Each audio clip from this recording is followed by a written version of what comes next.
Podcast is intended for mature audiences. The views and opinions expressed are those of the panelists and do not reflect in any way those of the podcast partners, sponsors, or affiliates. Enjoy. ThaBoxingvoice.com. When I say I promise you, I'm gonna knock out the Gypsy King as well. Gennady Productions. How am I gonna let this little skinny spaghetti hit my face? ThaBoxingvoice.com. Numbers don't lie, and I'm that guy. I'm the dog of the business. When I stepped on the scene, I said I wanted this stuff. I said I wanted that. ThaBoxingvoice.com. You know, so I'm still on a mission. I'm gonna chase his ass all the way up there. I told him it's an easy fight to make. Some of them like it, some of them don't. ThaBoxingvoice.com. Welcome back, ladies and gentlemen. Welcome back to another edition of the Boxing Voice Radio. We are back with another one. Robert Brant is scheduled to be on the show in a couple of minutes, so I'm going to go ahead and jump out to my co-host in Indiana. But before I do, letting you know the number to call in and voice your opinion right here on the Voice of the People hotline. That is 1-425-569-5241. February 15th. Robert Brant defends his WBA title at 9 p.m. Eastern on ESPN. We're going out to Michael Gross in Indiana. I speak it, believe it, receive it. Speak it, believe it, receive it. Speak it, believe it, receive it. I can't say it enough. I speak it, believe it. Windows stem, 2 attempts, handed bands over. Sicko hit, shot and miss, 2 to stand over. Turn up. Breadwinner, huh? Look who in the building. Let me check my Instagram. I might be at 1 million. And I'm in. ThaBoxingvoice.com. Yo, what's going on, everybody out there in TBV land? Yeah, we got Robert Brant on the show. Excited to have him on. I met him when I was in Vegas. Very cool guy, very chill guy, down to earth, and coming off a big victory over Ryota Marotta. I can never say his name, but yeah, Ryota Marotta, and very impressive. He dominated from start to finish, and it looked like Brant was back down at his best way, because remember, he was in the WBSS where he competed at 168. But yeah, looked good with his new training and everything, man. I'm excited to see how the relationship between trainer and boxer has grown, and how it has progressed from Rob. I'm going to assume that it's had to have grown. It's had to have flourished since they got the title win. Pretty sure that's brought them a little bit together or closer. What do you think? Most definitely, man. I think Eddie Mustafa is a damn good trainer, man. And I think he's been on a roll here lately. I know he had Robert Brant, and there was somebody else that seems to slip my mind right now. But yeah, Eddie's been doing his thing, and Rob is just a product of that. Yeah, I mean, look, I can't wait to get Rob on. I know he's got 2 English bulldogs.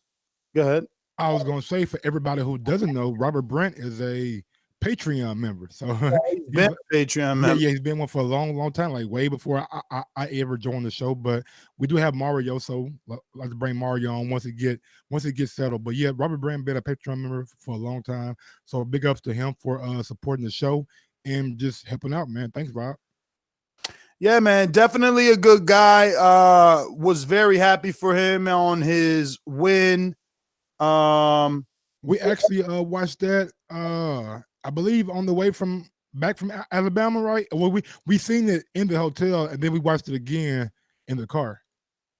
Yeah, no, I mean, listen, the performance was great, and I'm excited to see what he does moving forward. I believe we have him on the line. Let me get on out to the WBA champ, Robert Brant. What's going on, Rob? How are you? First and foremost, thank you for coming on the show. And, how was your New Year's? Man, it was wonderful. Especially when you have a goal in sight. It's been a blessing. It was a great year. It's a good time for reflection. How have things changed? I remember trying to get interviews with you, and you're like, you know what? I don't want to be interviewed. I want to get there before telling people what it is that I'm going to do. I'm going to be asked the same questions. I just need to do what it is everyone wants to see me do, and what it is that I'm saying I'm going to do. Now you've done it. How does it feel, and what's changed? I mean, in terms of the change, it's instantly when I went on vacation with my wife after the fight, and I had to get to work because I was sitting there reflecting on watching years ago, watching Murata, saying I'm gonna fuck that dude up one day. It's the only thing going through my mind. And I'm sitting there on vacation. I'm like, I wonder how many people watched that fight, looking at me saying the same thing. So it's a sense of motivation more than anything. It's definitely a huge goal to accomplish and be able to say, I've made something of myself. I can support my family. I can do all these things, but it's not over yet. There's always room to level up. Of course, I'm very proud to be a world champion, but there's a world, title belt above mine. And then, you get that, and then, you realize there's 3 other titles with 3 other champions. And then, there's always something to strive for that's greater. So, I'm just really, really set on not being content with where I'm at. It's just, it's a great launching and start off point in order to get your name out there. My last one before I pass you over to any of the co-hosts is simply let us know how they entice you over to Top Rank. Obviously, after winning that fight, hot commodity. DAZN has a lot of that 160-pound division, but somehow Bob Arum convinced you to go to the ESPN route. What was behind, that thought? I mean, that decision, if you could just walk us through it. It's I was really I was happy with the deal that they placed forward, and more than anything else, if you listen to Bob, he's not opposed to fighting guys cross promotion. He's more than open to that. He's an opportunist. He knows we have a champion, and there's other champions that I want to fight. So he's open to those opportunities. Of course, you have to prove yourself a little bit. You have to prove the fact that you didn't just beat someone who was overrated. So I beat Murata. Now I have to focus on the next task being Khasan Baysangurov. Which is going to let people know that it's not necessarily a mistake, but it'll open your eyes.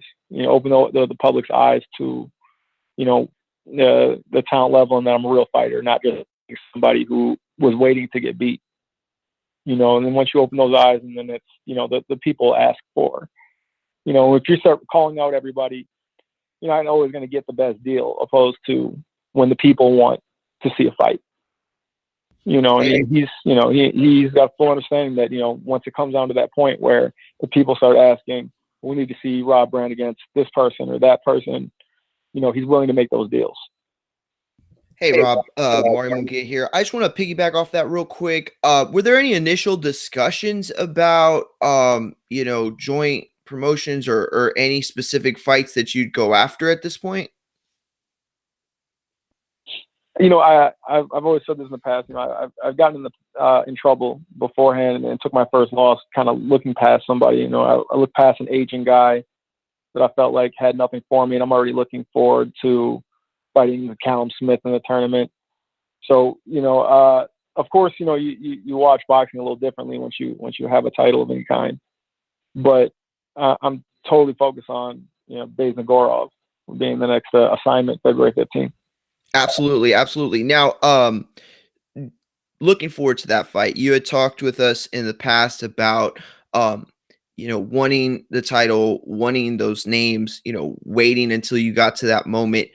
How does it feel now with the target on your back? I mean, how does it feel now to be one of those guys on the title list, heading into this fight with not necessarily not being hungry? Obviously, you're still hungry, but the fact that now people are going to be chasing you. Yeah, that's kind of part of the part of being a champion is that you're looked at as everyone's opponent. You're not looking up as somebody being, everybody wants to fight you. So it's a sense of motivation. I don't want to be like, some other guys that will overlook guys coming up, challengers and things like that, because I was a guy that was not given a big shot to win. So I don't want to get, tied into a hype train where I feel like, I'm going to knock this next guy out so I can look forward to fighting Canelo or look forward to fighting Jacobs or Andrade. It's one at a time, so it's just when you win the title and you're being chased, you're the king of the hill. You have to protect what's yours. And I'm not looking past anybody at the next guy coming up the hill. I'm looking at the person they put in front of me as the person who wants to take that throne. I don't want this belt to be a hot potato bouncing between person to person. I'm going to have this title. I'm going to defend it. And then when the people start saying we need to see him against this champion or that champion, I'm going to be more than ready for that. So it's that's kind of the mindset going forward. Hey Rob, how's it going? It's Michael Gross here. We met in Vegas once. My first question is, how did you know that you were going to end up fucking up Murata, and did the having a new trainer help you out when you were in the ring? I felt it did. We have, Eddie Mustafa and I have a great rapport, and he had been around and had guys spar with Murata before, so we had a very clear set game plan going into it. And he gave me a lot of confidence going back to the corner every round. Saying that's beautiful, do this. Don't sleep on me, stay on your jab.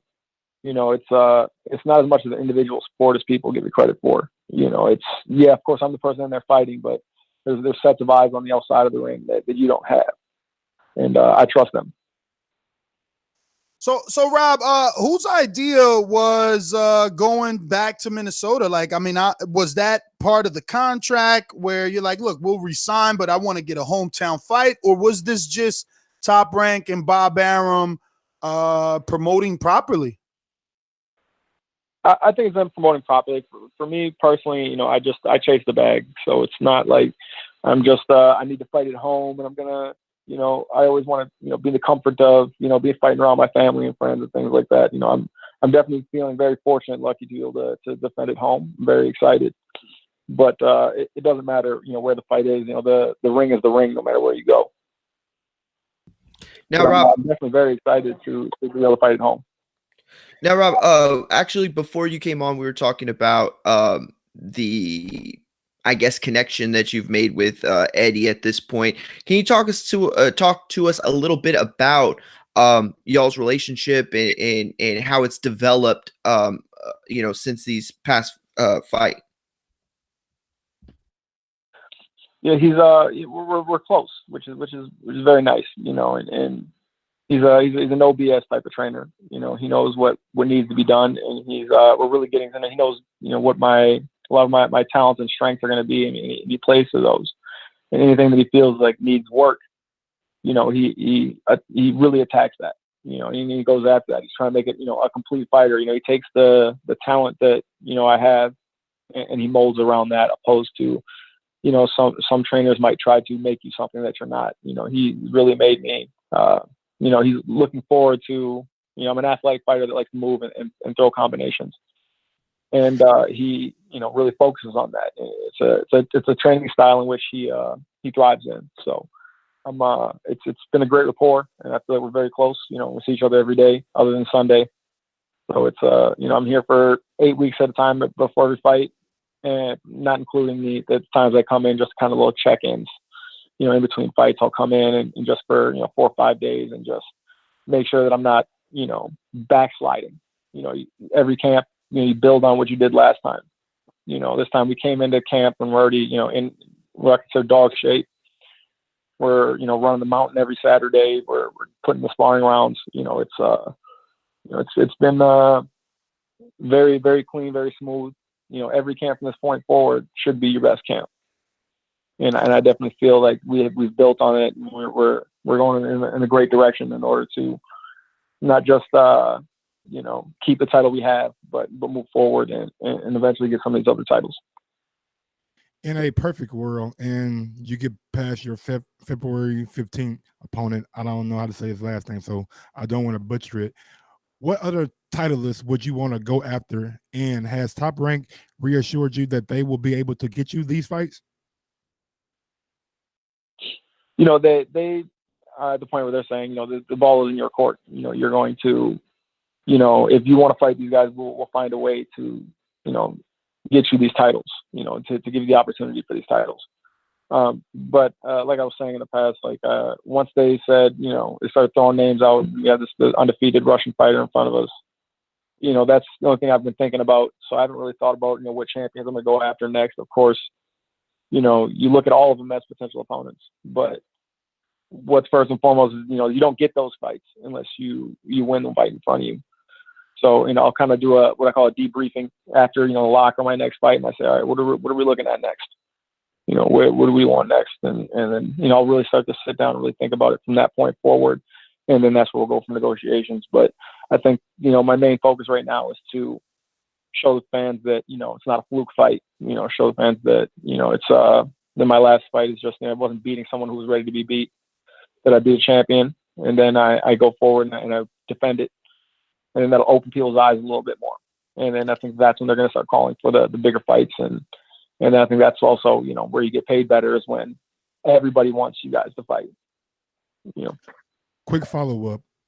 We heard rumors about that possibly that you were going to go to Japan and fight Murata. How close was that? And was that ever a real possibility? Yeah, I definitely think there was definitely not necessarily a rematch clause, but a bit of an agreement saying that we would definitely go to Japan and give them the rematch. I mean, it's very a financially great decision. Financially, it's a great decision, but everybody was talking about the rematch other than Murata himself. I think he did say after the fight that he made him feel limited, and a few months later he said that he might be moving to 68. So. I mean, I think that, until I heard it out of his mouth, I didn't really take it seriously. I felt that we beat him convincingly enough that he had to, second guess a couple things. He needed to restart a bit, if not, do something else like move up weight class. Now, Rob, you're still at this stage in your career where you have your whole future in front of you. That said, to talk about your future, and not to necessarily like set on any fight or anything like that, but where do you see yourself going in terms of division? You think you'll move up? Are you more concerned at this point, obviously, with gaining titles and unifications and stuff like that? But what about the money fights? At what point do you think that you start searching for the biggest names and the biggest persons that you can get? I'm really comfortable at middleweight. I don't struggle to make the weight. I feel like this is where I'm gonna be at. A lead of my career is gonna be at middleweight. But of course, you can always be enticed, later on, if you feel like you've done your fair share in a certain weight class in order to move up for different opportunities. But right now, it's not really on my mind. Right now, it's just middleweight, and there's middleweight champions out there right now that are considered some of the pound for pound best in the sport, and that's what I'm focused on. So, Rob, we've had many top-rank fighters on the show over the last couple of weeks, and what's been a common reoccurrence with each of them is that Top Rank has laid out a path for them. They know their next 3 fights as long as they can keep winning. So can you just give us, what is your path? What did they say is the plan for 2019 for Rob Brant? Because we spoke to Shakur. He was able to give us his. Jamel Herring was able to give us his. I mean, obviously, Rashid Warren isn't with Top Rank, but he was able to give us his plan for 2019. Have you had that conversation with your team? And did they sit you down and tell you what's next? Yeah, I'm extremely strict on my don't tell me shit about what's next. That's kind of how I feel like I've been in trouble in the past. So whether or not they feel like they have a plan, I refuse to hear it. I'm a one fight at a time type of person, and I feel like that's what, for me personally, that's where my success comes from is focusing on exactly what's in front of me. I commend guys that know that they can say, all right, well, I'm going to beat this guy, and then the next, early 2020, I'm going to go for this. I respect guys that can keep their focus on what's in front of them while planning so far ahead. For me, it starts to play games with my head. I start thinking, am I overlooking somebody? Am I not doing everything I should do because I'm thinking about somebody else? Because I was that guy that, someone was planning forward on. Murata was planning forward to fight Triple G at the Tokyo Dome and moving on to bigger and better things. And I'm not going to be making that mistake. But there's some guys that they don't make that mistake. They're just ready to, they're ready to make their plans and go to work. I'm just not that fighter. So obviously, not to make that mistake, I'm assuming you've done some sort of tape on Khasan. Baysangurov. Yes, Khasan. Baysangurov. I mean, I could be slaughtering his name as well. Yeah, Baysangurov, I believe. Don't quote me on that though, but I think that's how you pronounce it. Yeah, I've done a lot of tape study on him. Been watching him quite a bit, and I feel that. How'd you get that tape? Did Top Rank help you? Sorry to chop you up right there. I just want to know, did Top Rank help you acquire that tape? Because, I mean, we don't know anyone this guy's been in the ring with. So, like, how'd you get tape?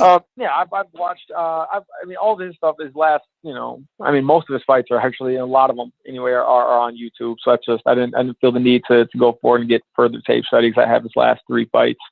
I kind of have a really good, firm understanding of how he operates when he's in the ring. So, I mean, of course, Top Rank would be very accommodating if I said, I need more tape on this guy, and I would, I'd get a good list of links that they would be able to send me. But I got everything that I need, on him in terms of his last few fights and things like that. So he's definitely he's there to be hit. Very educated left hand, but he's there to be hit. Hey Rob, I kind of want to switch gears real quick. One of your former stablemates, Jamel Charlo, had a controversial fight with Tony Harrison, in which he came out on the short end of the stick.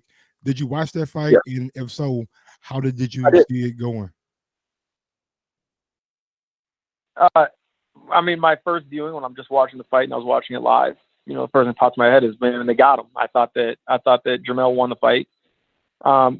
Just mainly off of demeanor is what I felt like Harrison was kind of trying to survive more than he was trying to win and landing good pot shots. But, after a second viewing, I could definitely see, if you take away from, physically how he kind of looked like he wanted to be on the back foot, didn't really want to be in a tussle with Charlo. But if you watch, on a second viewing, he was landing good shots. He had a great jab. It was closer my second viewing, but I still feel that, Jamel won the fight. But and I think that if they do happen to rematch, I could certainly see Jamel, winning that fight on a wide margin. But I've been surprised in the past too. I also thought that Wilder was going to starch out Fury in about 3 rounds. I got one more question about these sanctioning bodies, so to say. Should the WBC allow Canelo Triple G3 to happen again before Canelo fights Jamal Charlo? I think that a lot of time you have to go with what the masses they're going to go with. The sanctioning bodies. I think that, of course, I'd like to see Canelo fight Jamal Charlo. I think it's a great fight. You're looking at a big dude and a big puncher against a very smooth, slick, pound for pound, one of the best. I can see where they're coming from. They're chasing the money like anybody else, and I think that they feel like there's more money in fighting Triple G again. And I don't see Charlo getting beat by anybody, especially after he looked as good as he did, and he had a very tough, rough, rugged fight with his opponent last time. But I don't see him going in and taking a loss. I think that fight is there next. It's there next if they wanted to make it. But again, I can see where they're coming from and wanting it for financial reasons. Hey Rob, I just wanted to double back real quick. Because as you said earlier, you did upset the apple cart, and now we have you in a situation where, the press releases come out, the posters come out, your primetime exposure. Is there anything or any pressure you feel in terms of having to come out and impress, or is there any not obligation, but I guess pressure that you feel, being that you're getting this slot, you're getting this exposure, you're being put in this position to really launch your 2019? Talk to us a little bit about that, and if there's any pressures that come with it, maybe wanting to take the guy out early. In terms of being the titles, I don't feel any pressure in that. I just feel like whenever you have a belt, there's not going to be any easy fights, from that point forward, nor should there be. My biggest thing would be first thing that popped in my mind was I mean, they're going to expect me to throw over 100 punches around again. It's that's got to be a bit of an agreement almost on both parties. If someone's going to sit there and let me throw over 100 punches around and land that much, I'm going to do that every time. But it's not all the time that someone's going to let you. Some people are going to be a little bit slicker. They're going to know how to shut certain things down. They're going to know how to, either jab and grab or use good head movement and counters. So, I expressed that to Eddie, at first too, that, is this something where I need to be working on? Is that my niche? Is that my thing? Am I going to have to be, the guy who's going to have to go out there and throw that many punches? But, he has a clear understanding that's how you get yourself into trouble, is going out there and forcing, that amount of action. So, I don't feel that much pressure, but I feel that, people are looking forward to seeing an all action, 100 punches around type of fighter when, my objective is, of course, just to win, Let's take the money aspect out of picking Top Rank over everybody else. Was picking Top Rank, having been associated with ESPN, a global network, a bigger enticement than picking a network like the Zone? That was a big part of it for me. Was it's of course, with HBO out of the picture, ESPN is always, it's such a widely recognized name. It makes the promotions job a lot easier because you're viewed so much more. DAZN, of course, is taking over. Is doing very well with the streaming platform. They're paying lots of money. Obviously, there's never going to be any type of platform that a guy like Canelo is going to be on where it's not going to bring, millions of people to watch. But for me, I thought that was, it's just a dream, to go onto ESPN and be, see your face, next to some of the big NBA stars, some of the big NFL guys. This is, it's a huge platform that everyone's familiar with, and that everyone can watch. That they don't feel like they need to. That the not casual, the casual fan, can just click on and just be passing by and see, oh, there's boxing on. Let me watch this. Let me see what this guy's all about. So you'll get a lot good fan base through that. DAZN is, of course, very well known, especially internationally. But a lot of the hardcore and real boxing fans. Like I'm definitely, I pay my monthly to them. I watch a lot of DAZN. But I think it's going to be big for me going forward and picking up the casual fan as well. Rob, is there any frustrations in for you in terms of the middleweight because of how congested it feels? You got Daniel Jacobs, you got Demetrius Andrade, you got all these fighters, including yourself, that are here, ready, in their primes, and then we might see a Golovkin Canelo 3, which just further clogs up this middleweight pipeline. But is there any frustration, and if there is, how do you deal with that? I don't feel there's any frustration. I could see maybe if I was toward the end of my career and I started to hit my stride, in my early 30s, that I could see that frustration being very real. But I'm young right now, so my focus is just keep winning. And these fights will be there. There's a lot of young champions right now, and then we're all going to get a chance to fight each other. Just do your job every fight and win. And the more the public asks for it, the bigger your bag is going to be anyway. So I'm just focused on just keep winning. 28 years old, keep winning. And before you know it, you're in the ring. You're standing across from Jacobs. You're standing across from Canelo. You're standing across from Andrade. These guys are all out here. These guys are phenomenal champions, one of the most happening weight classes in the sport. So, I feel very fortunate to be a part of it, being a part of some of these conversations. But the fact of the matter is that, if the fans really truly want to see something, the promoters are going to make it happen. What's the biggest thing that has stuck with you since you've been with Eddie Mustafa Muhammad that he has told you, or advice that he has given you? Is really using my athleticism and my hand speed. He's very good about how to teach that. He's had so many champions in the past that it's not the he looks at everything as just being a fight. You're a champion now. Everyone's going to be coming after you. Let's work on the things that we're good at and improve on the things that need work. So it's he's very good at coaching athletes. Like a lot of punches. Rob, there's been a lot of stuff in the media lately, or maybe not lately, but over the past year with the Olympics and talking about taking away boxing from the Olympics.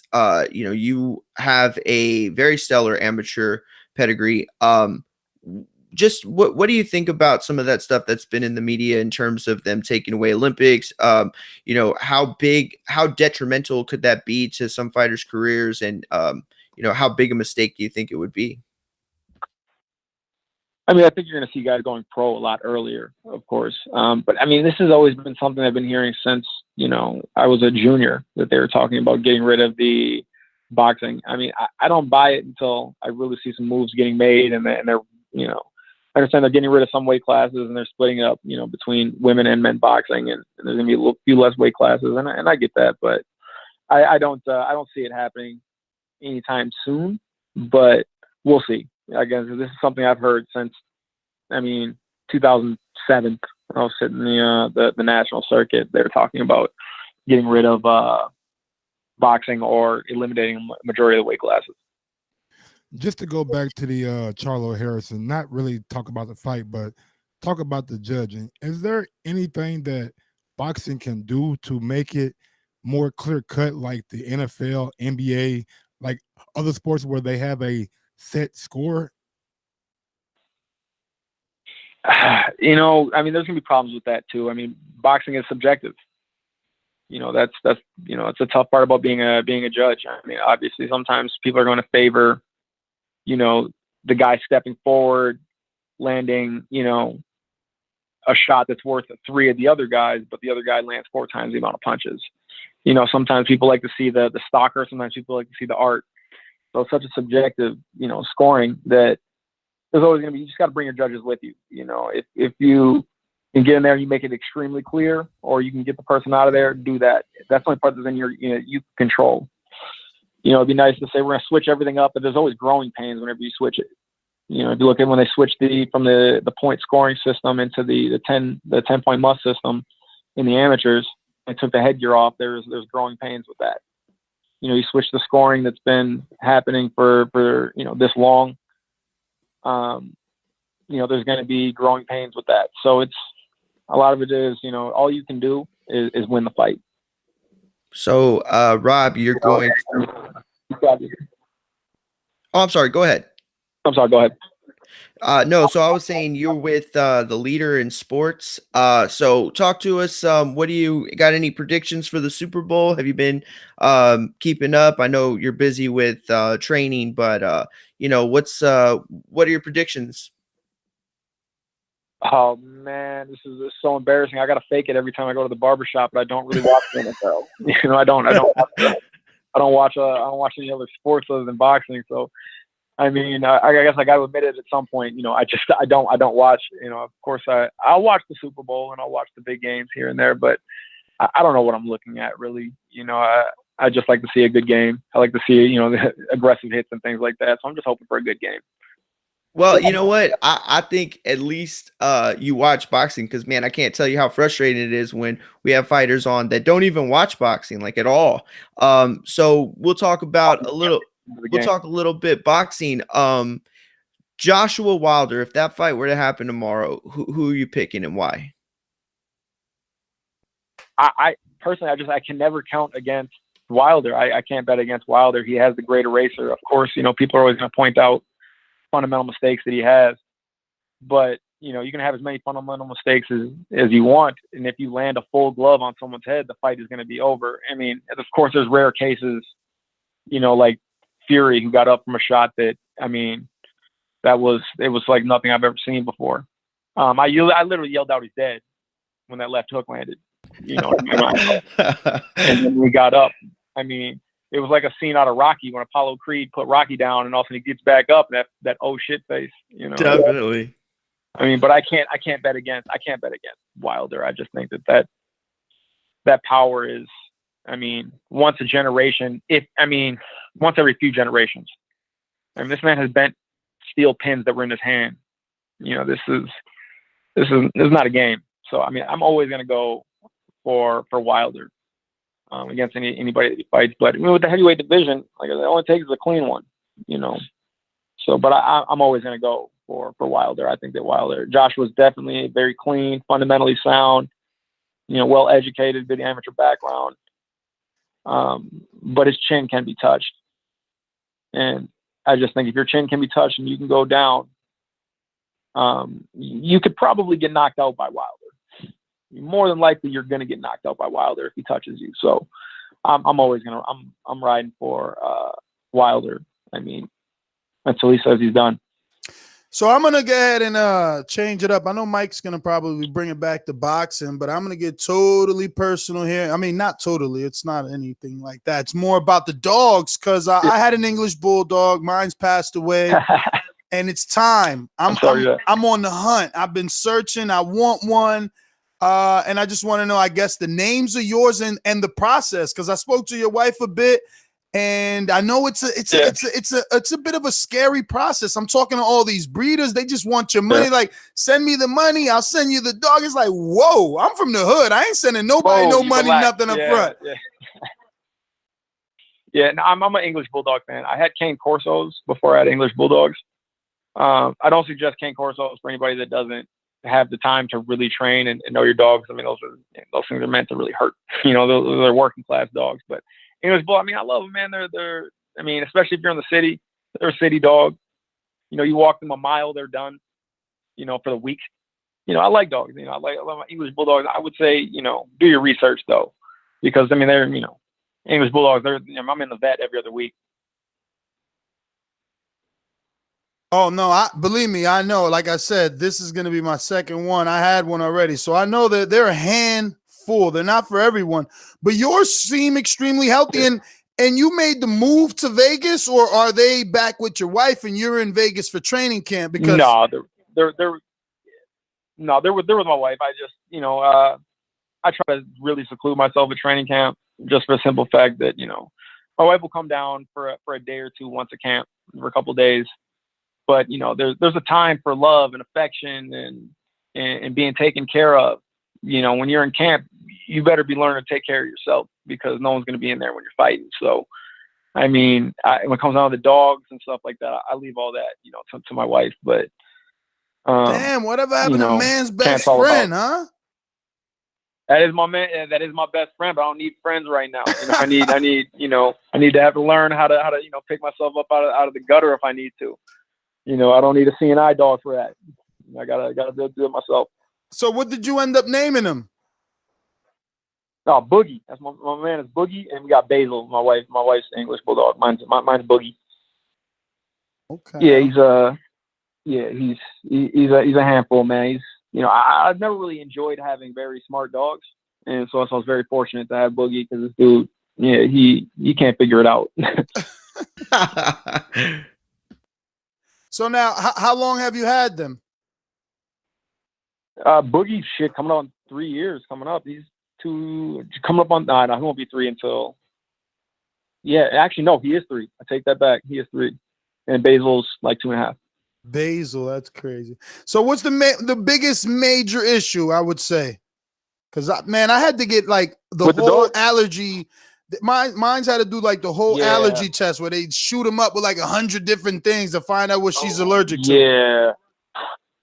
I mean, honestly, like, I live in Texas, so it's the heat. Like, they can't be out in the heat. they pass out, start frothing. I mean, for me, it's just, you know, you got to be careful, because like they're pretty fragile dogs. Like they wouldn't make it in the wild. You know what I mean? You know, you get a Doberman or something like that. You know, you leave them out, and you know, like a lot of people abandon their dogs in Detroit. They're gonna live.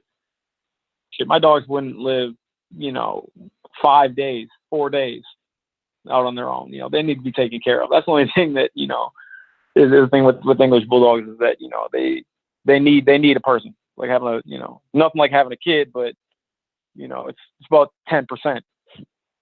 Nah, man, I tell people it is like having a kid, especially when you got to travel. You got to get the right babysitter. But listen, I'm going to change it up and go to some couple of questions from our Patreon listeners, and obviously you know what that is. Shout out to Rob Brant being our 100 signed up to Patreon. So we got a couple of questions here. We'll be done pretty quick. And again, just thanking you for your time. We got Body Shot Benny says, salute from Minnesota. Being a MN born guy, do you have any kind of relationship with the former 168-pound champ Caleb Truax? Yeah, Caleb Truax, I used to spar with him really often. He's truly like a kind person. He's a good dude, and I always wish the best for him. But in terms of like speaking on the regular like social basis, throwing text back and forth, we don't talk like that. But when we see each other, it's always all love. We have a great amount of respect for each other, being us being 2 out of the 3 world champions that have ever came out of Minnesota. It's there's always a lot of respect that goes forward with that.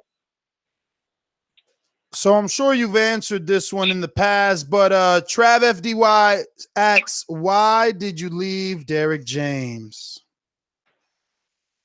I needed a change up. Derek is a phenomenal coach. He's very good at what he does. I just feel like in terms of style, I feel that, Eddie, he kind of caters toward how I box a little bit more. Not like, so it's nothing against Derek James. He is obviously, he's been up there for trainer of the year. He's one of the best that you can get out there in the sport. But just for me personally, it was a better decision to be with Eddie Mustafa. Is Eddie more of a boxer's trainer and Derek more of a puncher's trainer? I would agree with that. Yeah, I would say that. Obviously, Derek, he has the ability to teach boxers as well, but I feel that for me personally, Eddie is, he likes the combination punching. He likes the head movement. He likes all that, and he likes to train that. The power shots there. We're definitely you always work on the power, because again, you got to try to bring your judges with you. And Derek really thrives in that. He's very, very good in that. But I don't think that's always going to be my game. You're going to be going out there and get everybody out. Sometimes you're just going to have to be on the bike a little bit and box, but also making an exciting fight, because whether or not you're a champion, if people don't really want to watch you fight, they're not going to watch you fight. I'm a huge Rigondeaux fan, but you guys remember in some years back, it was hard to get him on TV because sometimes he would pick his shots and just win the fight. I think that part of the job is to be a little bit exciting, by not sacrificing your health in the process, but it's be exciting, throw the shots, be able to show defense and offense. I feel like Eddie's been a great match for me in that. Now, you might have answered this in one of our questions, but Mad Ben asks, and he states, the fight was extraordinary. The game plan was clear, and you looked like a machine. How much has life changed since becoming world champion? Mentally, emotionally, have you gone up a level? I think I've definitely gone up a level, because I set such a high bar in my last fight that, I don't want to ever backslide. So it's definitely from the gate work on, keeping the conditioning up and giving rest days when they're needed to. Because people don't understand that rest is a weapon. If you rest and let your body heal up, you're going to be better for that all the time. Sometimes in the past, I've been a victim of overtraining a lot of the time, which some people feel is not real, but for me it is. I can be tired and not get the proper sleep, and I feel like I've never been in as good a shape as I am, right now. And I'm still a month out from my fight, so I'm very excited. Last one comes from Rockman. He says, would you fight Jamal Charlo to become the mandatory for the cash cow in the division in Canelo? I would fight anybody if the money's right. And in all honesty, of course, Jamal Charlo, he's a champion. You can't look at him anything else. He's a great fighter. But yeah, of course. If that's the route that you have to go through in order to be the man you want to be, some people are content with having, their one title. I'm not content with that. I have secured the fact that I can, support, my family where I'm at right now. Now it's time to see what you really are, what you're really made out of. Fight these huge names. Like, would I fight him? Absolutely. I would definitely fight him, but it's not something that's taken lightly. This dude is, Korbov, in my eyes, has been one of the best for a long time. He just happened to have been caught by Andy Lee. And he, as tough as it was, he did win that fight. So you have to look at that as one of the greats in the weight class. And that's the great thing about middleweight, is that there's 3 other guys that are comparable to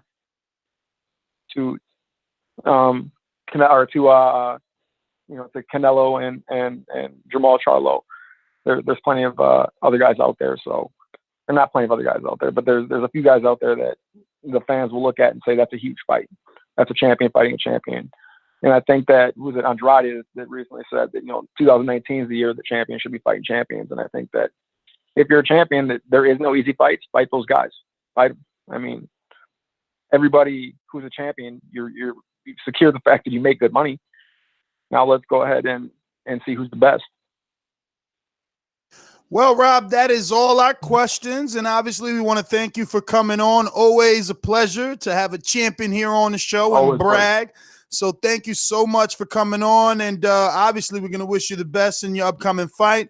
Hope that you continue to defend and move on to bigger and better things, man. Good to see I appreciate that, the journey and be here with you, man. I'm very happy for you and can't wait for the rest of the story. You could also give your social media like I said, out, obviously. I've been watching the Boxing Voice. I've been on the Boxing Voice since I was painting houses during the summer. The Boxing Voice is my jam. So I mean, anytime you guys want to connect, I'm always here. Man, I appreciate it, and thank you for the kind words. If you have any social media, you can give it out at this time, so anybody not following you can do so.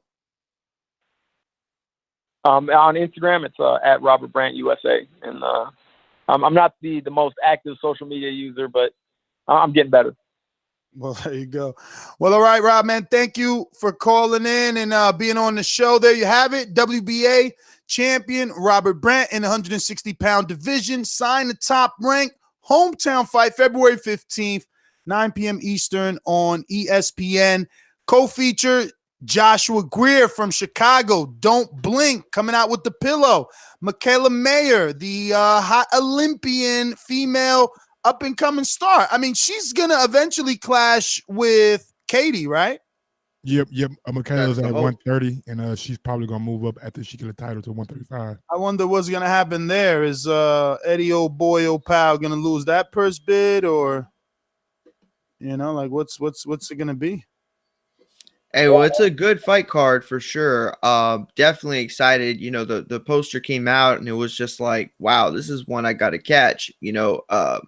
It's just a solid fight card, and I love that ESPN is giving us these types of cards. They're not all about, oh, what's the biggest fight that can be made. Oh, let's spread the money around, or let's drop a stack right here. It's about these quality types of cards from top to bottom, and seeing guys like this. Nah, man, we are in a good place. Like when it comes to boxing, it's just like fight after fight. Even this weekend, I mean, you got Brian Jennings, Oscar Rivas on the 18th. Then you got Pat Broner on the 19th. Like, it's just fights everywhere, bro, everywhere. I will be honest, though. I still want to see more developmental fights. We're missing the Showbox series being a little more active, thicker. Even Friday Night Fights is gone. So, like, where's the developmental series? Good point. HBO is gone, so there's no more boxing after dark. Like, and PBC, they're not doing toe-to-toe Tuesdays anymore. So where are we going to see the Jamal Jameses of the world and those guys that came up on those channels, man? They got to do something. We need a developmental deal, whether they send those guys to the zone. Because honestly speaking, I'm having fun watching Rashid Mati and Abiali. What's the other one? Nikoshi Solomon, like you heard today on our interview with Babyface assassin Adam Kownacki, that he was sparring with Nikoshi Solomon, who's going to be making his comeback. I know people are down on him because he failed in his debut, but he was in the gym. He's sparring Big Baby sparring Adam Wanaki sparring Mike Polite Coffee. So, like, you know, they mixing it up. And again, man, we're just in a good place. Really happy. Really happy. Yeah, no, definitely. I mean, I was thinking we had this past weekend Showbox, but you're absolutely right, because Friday Night Fights used to fill that void. And while it wasn't always their idea to get prospects on like that, you know, that's what I love so much about Friday Night Fights is every once in a while, and I know people will hate because Friday Night Fights towards the end, especially with the inception of PBC, it got really thin.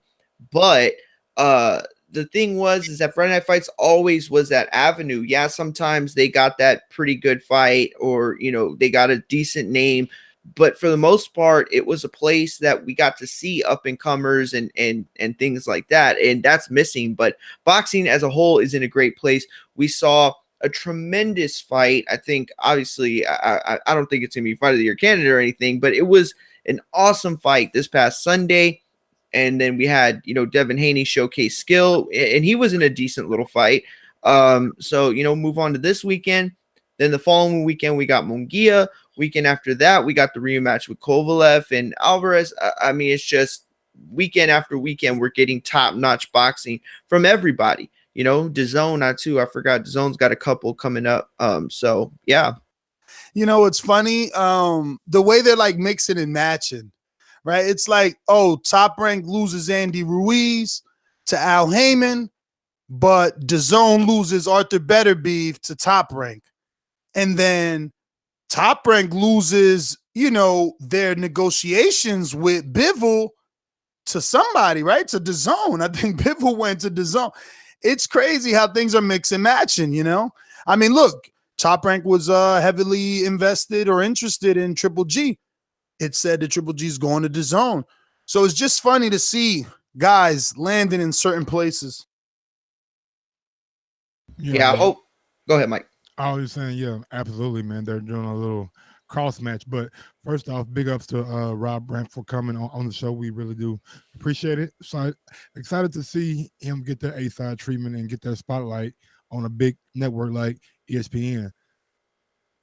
You know, me too. Obviously, him being a friend of the show, patron and all that. It's like I said, dude, to be part of that journey, watch him. Look, I mean, people wrote him off. You know, the Jorgen Bramer fight, he comes back, and I think this is sweeter than winning that fight with Jorgen Bramer. Yep. Because he was supposed to win the fight with Jorgen Bramer in the casual fans' eyes because Bramer was older, he was moving down, yada, yada, yada.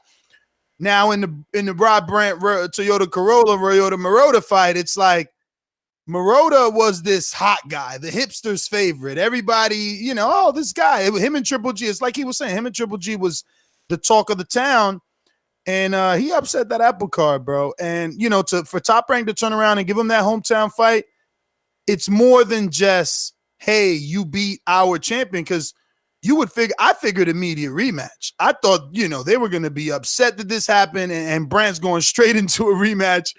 But like he said, I mean, Marotta doesn't even want it. So to see Top Rank put the dollars behind him, that's good. But I think I read somewhere that this is probably Brant's 7th time fighting in this location. Is that right? Anybody seen that? Yeah, it's something like that.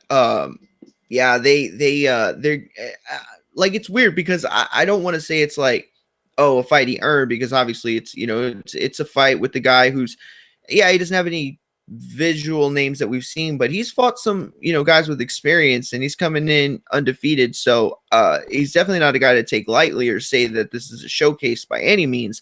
That said, a guy like Brant is just fun to watch. And I'm sure that if Top Rank has any sort of plan, which I'm sure they do, regardless of the fact that Rob doesn't want to know it at all, I think it's to get him in front of as many casual eyes as possible, because he's fun to watch. He has skill. That's the weird thing, is before his loss, I would have considered him more skilled than anything else. But maybe not, but maybe even before that too. But he's shown that he can be exciting. He's shown that he can be all sorts of things in the ring and change gears. And that's the kind of fight that's the kind of fighters that resonate with casual fans. So you want to make a star out of him, you just got to put him in front of the camera. And I think that's what this first fight is all about. Listen, if he can keep winning, they'll build him into a star, or however big of a star he can be. Because Top Rank is going to find the people we never heard of and keep him busy and active and winning. I mean, they're doing it with Shakur. They're doing it with Oscar Valdez. They're doing it with Gilberto Ramirez. You know, they'll find that one guy, and that's probably Marotta, right? Like, you know, here Brant goes and has this fight with Khasan, and maybe Marotta goes somewhere and rebuilds, and they see each other again in a rematch. Because, you know, Top Rank is infamous for rematches. I mean, Gilberto had his.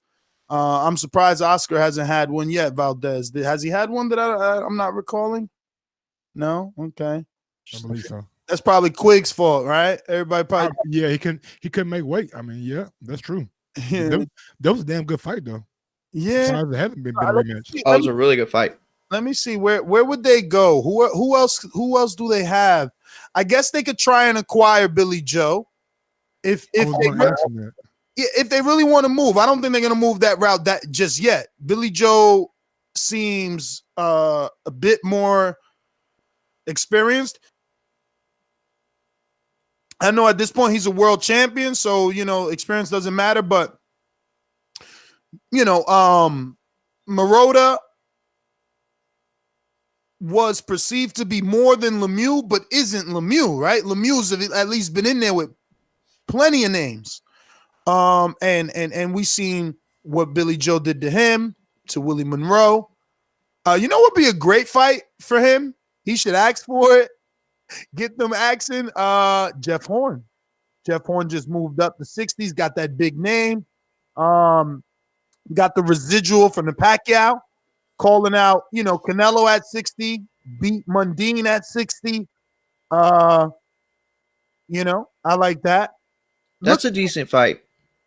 I just seen someone in an eliminator. I think Sergey Derevchenko is going to be in an eliminator. Oh, yeah. With the German Jack Cokley that lost to Demetrius Andrade. Another good fight for him. Hassan Indam just got a win. We all picked. Oh, yeah. We all picked him in the parlay. That's another and fight. He was actually on ESPN Plus, so exactly he has ties. Well, not ties with them, but because it was a Frank Warren thing, but he still has been on that network. So there's some sense of familiarity. Yeah, familiarity. You're right. There we go. Yep. That residual left over. And I've heard of this Falco guy. I don't know who's you know, his manager or promoter, but I've been hearing of this guy Esquivia or Falco. I've been hearing him either by press release or whatever. But Brandon Adams, another name they could find for him. You know, I don't think Brandon gonna stay at 160. Think Brandon will stay at 160? Money talks, man. Brandon fought Willie Monroe at 160 the last time he did well in the Bucksino. But listen, man, that's about it. We're going to go ahead and wrap this one up. Happy we brought to you Robert Brant on the check-in. I'm your host, Nesta Gibbs. Instagram, Twitter, NestGTO. I mean, I don't know if these guys are still going to do the film study today. I know Mario had to go to the doctor. Did anybody find a good link? I mean, Mario, you know, I was thinking about that link that you found as well. I mean, if we all just watch the same tape, it wouldn't matter that there's no rounds. Yeah, and if we even wanted to say something in between, I mean, we could just pause it. Yeah. But yeah, I mean, we'll decide in the back end. Remember, if you want to catch that film study, because it still is Tuesday, you know, time is still here. We still have plenty of time to do that and meet our quota. If you want to catch that, head on over to patreon.com/ThaBoxingVoice. And yeah, come check us out. At Mari Mugia on Instagram, at Mari Mugia on Twitter. Hit me up. Gross1911 on IG, Gross2312 on Twitter. Peace. Peace.